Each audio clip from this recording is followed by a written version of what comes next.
Sudan Resists the Coup, organizing solidarity with Sudan's revolutionaries. This meeting is convened by Internationalism from Below and the Tempest Collective and co-sponsored by Spring Magazine, the Review of African Political Economy, DSA Afro-Socialists and Socialists of Color Caucus, the online magazine Africa is a Country, New Politics Magazine, and Dissenters. Thanks to everyone for being here today on Halloween, for understanding the importance and gravity of the situation in Sudan right now and the need to build solidarity with the Sudanese struggle. What we are seeing now may be considered a second wave of the Sudanese Revolution that began in December 2018 and overthrew Omar al-Bashir's 30-year rule, then quickly also overthrew the next military installed Ibn Auf and demanded a civilian government. The Sudanese Revolution was connected to the uprisings, was and is connected to the uprisings across the Middle East and North Africa that began in 2011. And Sudan's was one of the strongest due to the leadership and centralization under the Sudanese Professionals Association and its strong unions that managed to shut down the economy time after time. But after a massacre by the military in June 2019, an intense pressure by counter-revolutionary states, as well as some contradictions on the ground, the Forces for Freedom and Change made an agreement with the military in the summer of 2019 that brought about a dangerous impasse to the struggle. This past Monday, the military staged a coup to attempt to retake complete power. And since then, millions of Sudanese have come out and protest, barricaded the streets, and returned to general strike. Yesterday, October 30th, was a Millions March with mass protests in cities all across Sudan, as well as solidarity protests globally. So this meeting today is to discuss how we as leftists and union organizers specifically can continue to build solidarity with the Sudanese uprising and working classes, to push back against this counter-revolution and support the struggle for freedom, democracy, and social justice. And union organizers specifically can continue to build solidarity with the Sudanese uprising and working for freedom. I can hear you, the echo, Brian. So our speakers today are Muzana Neal. She's calling in from Khartoum. She's written and spoken extensively about the Sudanese Revolution and is co-founder of the Innovation, Science, and Technology think tank for people-centered development in Sudan. We're very lucky to have Muzan calling in because the internet was shut down for a couple hours today in Sudan, and we didn't think we would have her, but it just got restored. So, and we also have Rabab and Naim, who is a member of the Sudanese Workers Alliance for the Restoration of the Trade Unions, and she will be our second speaker. So each will speak for about 15 minutes, then we'll have questions from the audience, and finally discussion. And we'll be recording the two presentations, but then we will not be recording the Q&A and the sections afterwards. So without further ado, Muzan, welcome. Thank you very much, Shirin. Thank you very much, and thank you for the introduction, which summed a lot of the details of what happened over the past 2 years. What I will try to do over the few coming minutes is to share some observations from the ground that I think are useful to understanding the full situation. As Shirin mentioned, on October 25th, we woke up to a coup, actually, as early as 4 a.m. News started circulating about the detention of the civilian ministers. And it was about 5 a.m. when we lost all internet connection. And the national television was showing music. And we've been through enough coups to know what happened. By around 6 a.m., when we were out in the streets, we were not alone. Actually, you could see thousands of people already in the streets, building barricades and burning tires, which is, the traditional expected actions in case of a coup in Sudan, and what people have been already saying that they will do in case of a coup. Actually, the earliest strike that was announced was the bankers' strike at around 7 a.m. And the reason that they were this early to announce their strike is that they've already pre-announced it weeks ago. expecting a strike. The bankers have already put out a statement that in case of expecting a coup, in case of a coup, they will be in a strike, and they managed to actually put that in action as they heard the military marches and the military music on television. People were out in the streets, and I think one of the things that are missed and not it's not really possible to convey it just by news is how people felt and what is the vibe. How was it like? How was the vibe in the street? And what I saw on the first day, on that day, we just knew it's a coup. It was still a few hours before the first killings started by the military. And what we saw in the street is that people were happy. It felt like people have been holding their breaths for way too long, and that they were happy that it's time that we're gonna go into this fight. And it's what we usually call a delayed battle. That this was a delayed battle that was held for too long. People were ready with their chance, and the chance were, they were celebrating the fact that we are here finally. This was the feeling in the streets at that time. Barricades were being built. People were crossing the bridges from one side of Khartoum to the other to come, all of them, to the center of Khartoum or downtown Khartoum. And many of them actually went to the area of the previous sit-in, which took place in 2019, which is the area around the military headquarters. And that's where the killing started. And we saw the first killings and the first injuries coming from there.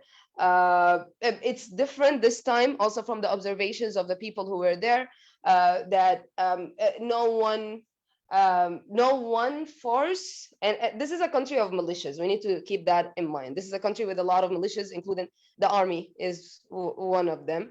Most of them are now state militias. After the Juba peace agreement, they're all supposed to be officially part of the state militias. And it was this time we didn't see any forces hold back. The military did not take its usual, noble stance of being, we're the military, we do not murder people, but we just stand by as they are murdered, which is the normal stance of the military in the country.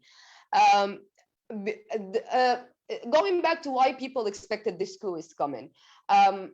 It's very frustrating that whenever I watch media this time, all the anchors are talking about this expected coup, while 2 weeks ago none of them wanted to expect it or predict it or talk about it.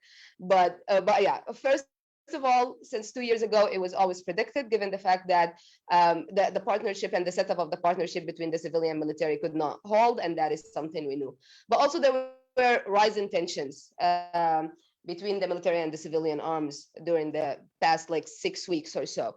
And on the surface, there were supposed to be tensions around the date of handing over the head of the state from the military side to the civilian side.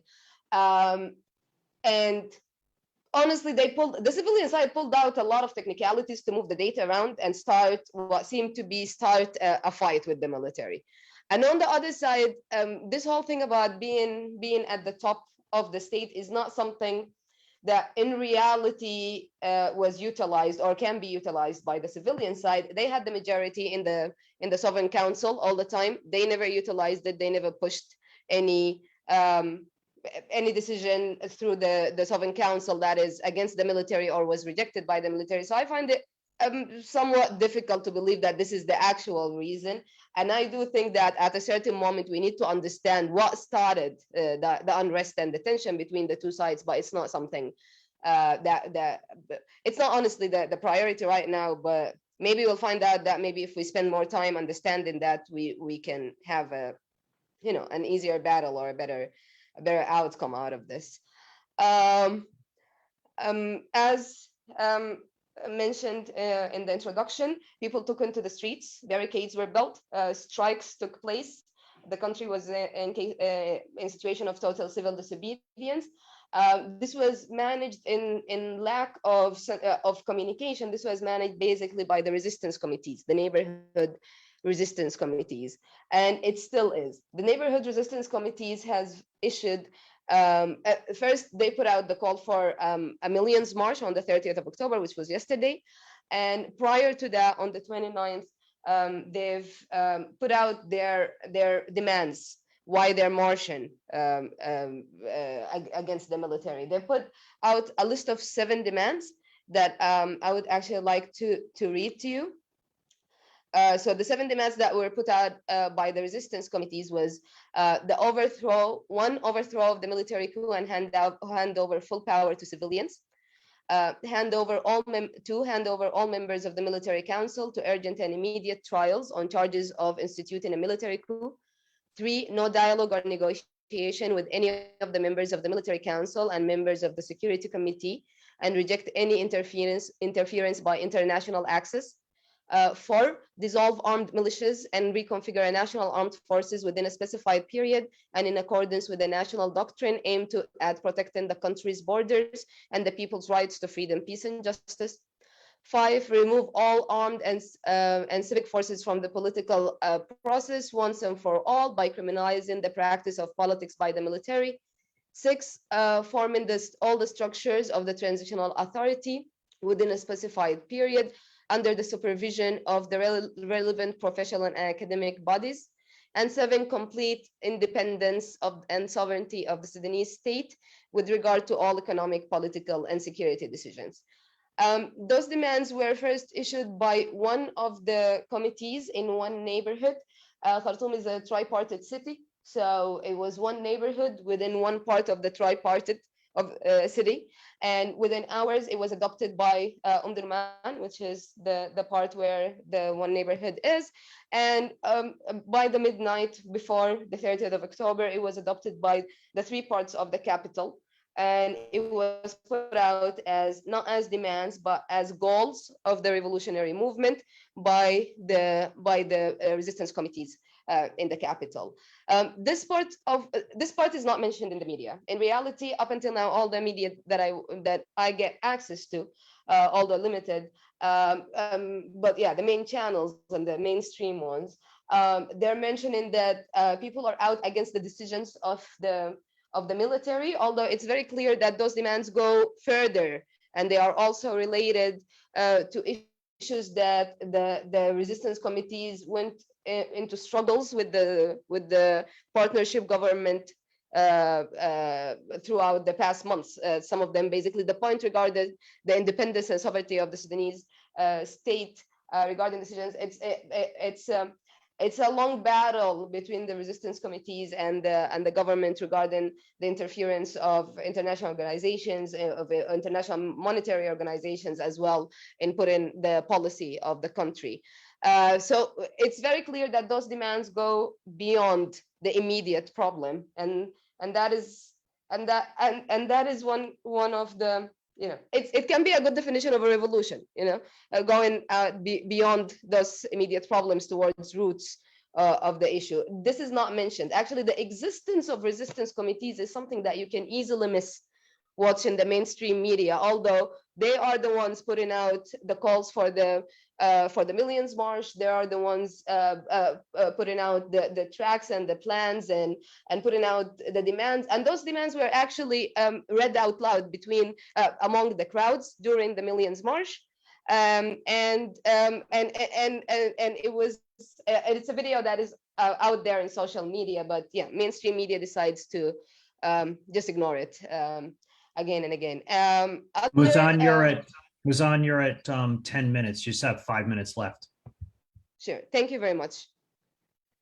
The other point I want to go to is what was happening before the millions march, and it kind of, you know, got stronger and louder afterwards, which are the efforts of mediations that we are seeing coming from UNITAMS and the representatives of the UN General Secretary in Sudan, and that we're also seeing coming from some ambassadors, the British ambassador who put out a video calling for dialogue. And those were called out by the public and by the resistance committee very strongly. And this is a big step, honestly, from where we were 2 years ago, where even the resistance committees at that time, although they were young and just building their their building even their language and building their stances and so on. At that time, to stand against the international community was not something to expect. And even the calls for civil disobedience and the calls for full civilian government, those were things we are only seeing in the in the radical pockets of the revolution, and they're becoming more mainstream now after people saw the failure of what happened, of the compromise. What I think is our biggest challenge right now is those mediation efforts, some of them coming from international and from national actors. And I would say that our strongest weapon is to directly call them out and criminalize them. That includes us and our allies internationally, that it should be called what it is. Those are counter-revolutionary efforts to force a compromise on the Sudanese people that the people are clearly out on the streets rejecting. We are seeing international diplomats, including the representative of the General Secretary, tweeting about this again and again, his efforts of mediation, not mentioning the fact that we are in internet shutdown. Like, what the connection I have right now is exceptional. That's not the case. The country does not have internet connection right now, and they are not mentioning this. They managed to never mention the 12 people who were killed since the coup by the state. By the state's weapons, basically. And what I will ask you guys, just call them out. Like, call them out for being what they are, for being counter-revolutionary racists. And those are the most polite words I can share with you right now. But yeah, that's all from my side. Thank you very much. Thank you so much. Rabab, do you want to go ahead? Sure, yes. I want to start first by acknowledging glory to the martyrs of Sudan, and long live the struggle of the people of Sudan. I'm very, very, very excited, very happy to hear the voice of Muzan. And not just because of she's Muzan, to hear the voice of someone from home right now. On behalf of the Sudanese Worker Alliance for Restoration of Trade Unions, I thank you all for your solidarity. And I'm excited to build camaraderie and to exchange and build lessons that will help advance the struggle of the working class. Like Muzan mentioned before, there is literally no coup without local and regional and international support. But we should not just stop at acknowledging that support. We should track the financial interest, economic interest behind that support. And there is many in Sudan. One example we can mention is the international conflict on the Red Sea and the race to build military bases in the Red Sea. With that, we would see that a couple of days before the coup, Hemeti and Burhan met as American envoy for Horn of Africa, and they came out with like this statement trying to protect whatever is called democratic transformation. And I think this is the key word that we need to think of, and that we all need to like stop and think, what do we mean by democratic transformation, and how we can achieve that, and who's trying to protect it from who. Because this is literally, although what's happening right now in Sudan is very scary, although we are in a disbelief, but like Muzan mentioned, we're also kind of relieved because this was bound to happen. We were actually looking forward, in a sense, to that in a deeper level, because it effectively takes us back to April 2019.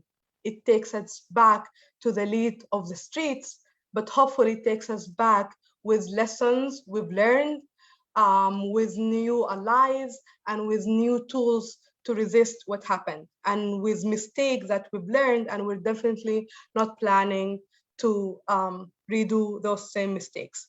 So like I said, and like Muzan mentioned earlier, there was no escaping this coup, because to begin with, the coup was happening since 2019. This is how I see it. We have been in a coup since April 2019. And that coup, when happened, not Ibn Auf, the one after Ibn Auf, Burhan, it was under this banner of stopping the bloodshed. And the way I see it is this keyword of democratic transformation, the way I define it from my class stand is different from the way elites in Sudan define it. Literally in April 2019, the revolutionary were on the street, but elites will look at them and not see democracy. And will look at closed doors and whatever economical interest behind that and be like, no, this is democracy, that is not democracy. So if we wanna protect whatever democratic transformation and whatever civilian government, we should start thinking, what do we mean by that? And this is what is exciting about this second wave of the revolution. And this mentality of looking at the revolutionary, looking at the people of Sudan on the street and disclaiming their democratic process, taking away their voice and giving them to someone else, to some sort of a negotiator in the middle or some sort of like money interest. This is not, it's within the formation of the way we understand politics. It goes back deep to how we define politics and how we define political activism. For example, if we go back and just try to very quickly critique the FFC, Forces for Freedom and Change, or even the Sudanese Professional Association, we see, regardless of their intention, we don't care really about like what goes in your heart. We care about your action and how they affect the livelihood of other people. We've seen that over and over again, they keep missing the chance to actually build from below and to actually give meaning to their institution, give meaning to this terminology of democracy, and they still end up within like lowering the bar of the people. And this, and although consistently, I would say that the general, like the ordinary revolutionary on the street is gaining knowledge, learning lessons. If we go back to April 6th, going all back to what happened to April 11 and how Ibn Auf did not even stand a chance, and how even within the setting, how the chanting was advancing. We've seen chanting advancing, we've seen the movement advance to the point of the strike or the civil disobedience in May 28, May 29, 2019, and all the way up to earlier in 2021, when we've seen on the street slogans against neoliberals, against new colonial forces in Sudan. And even yesterday in Sudan, we've seen slogans in Sudan calling out international and regional actors. So within the growing of the street, like Mazen earlier said,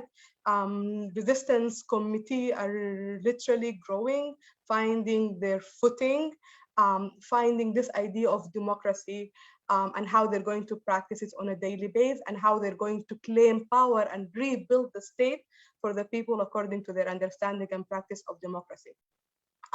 So like I said, this idea of this new liberal vision of democracy, simplifying and reducing democracy to an election, to a negotiation, to some sort of an elite class that can decide the fate of the entire population of Sudan and literally the entire region, because it definitely affects the entire region. This seeped into, like Burhan did already put a decision to dissolution trade unions and professional association. And this was not the first time we've been through this. This actually happened, I just need to check the date. This happened on April 28th, right? And although it happened on April 28th, the Syrian and the revolutionary momentum in Sudan picked up and we were able to collect signature and start general assembly. Then again, Burhan backed down and in May 22nd, maybe lifted the ban on trade unions. And this was all a step to cut off the way for the general civilian disobedience in May 28, May 29. But unfortunately, Burhan was not the only actor that trying to limit the forces of that civilian disobedience. Even within the SPA, even within the most left of the Sudanese politics, they want this to happen, but they're not really sure, because at the core of the political process, it's like they just don't see it. Like they see people and they don't see democracy. Like they see democracy defined in a different way, and this is what we need to focus on. So I'm very excited for the fact that these 2 years, maybe we have learned one lesson. Right now, different type of union or like worker organization range from a full-blown union with its entire executive office elected to steering committee that unfortunately was assigned by the state through what's known as the empowerment removal / dismantle committee. They kind of stop or like put unions on hold through the state by a political decision, and then they appoint steering committee. But some workers, some fields, for example, electricity workers in the capital Khartoum, they actually refused the empowerment removal committee. And they have worked with the preliminary steering committee that was elected, and they're building from below. Teachers of University of Khartoum, professors of University of Khartoum were able to actually fully elect their union, and oil workers for state oil companies were also able to elect a preliminary steering committee. And all of these people came out with a statement in different ways, in different capacities, effectively saying that they reject this decision. And they say that they acknowledge and they know the power of the working class, and they know that they have the power to stop the economy. They have the power to literally put the state in their hand. And they understand that Burhan have done this twice before, and they understand that their legitimacy and their power does not come from a political decision. It comes from the power of the General Assembly. And if the last 2 years, on the union side, on the worker movement side, just gave us this big lesson, then in itself, that is very exciting. So I very much like to make the comparison, or like to think of resistance committee from one side and union or worker organization that are speaking from one side, just because the base of the organization itself is on common interest. And this is important and key, because you don't replace the people with the main interest with some elite or some international actor saying that I have your best interest at hand, I know what to do, and this is how you should do it. The same way we see that actors from within Sudan, the same actor that was part of engineering the agreement, or like the partnership between the military and the civilian side, they're coming back again, like Musa mentioned earlier. So the key— Bob, you're at 10 minutes. Okay. So the way we can counterfact this process is to go back to defining what do we mean by democratic transformation? How can we think of that, and how can we not repeat the same mistake of allowing others to replace us? It's actually an insult. And I'm very happy. I'm grateful for Muslim for mentioning that media does not speak of resistance committee. They speak of the protest, they speak of the movement on the street, without speaking about the people who actually generated this movement. And this was not the case with PSA, right? It was not the case of Sudanese Professional Association, because Sudanese Professional Association had the same disease that FFC had. I think I would stop here, and I would like give more time to Muzan if she had more to answer, and to people. I'm very excited for the idea of building camaraderie and like exchanging and learning lessons. Thank you. Thank you so much, Muzan and Rabab. That was incredibly helpful. It's really inspiring, especially hearing about the lessons. And I'm thinking like the lessons learned from the struggle in Egypt, you know, not to allow the military to take over, and more lessons being learned for the next wave. So it's very hopeful. Before we move to discussion or to questions, I want to quickly make an announcement.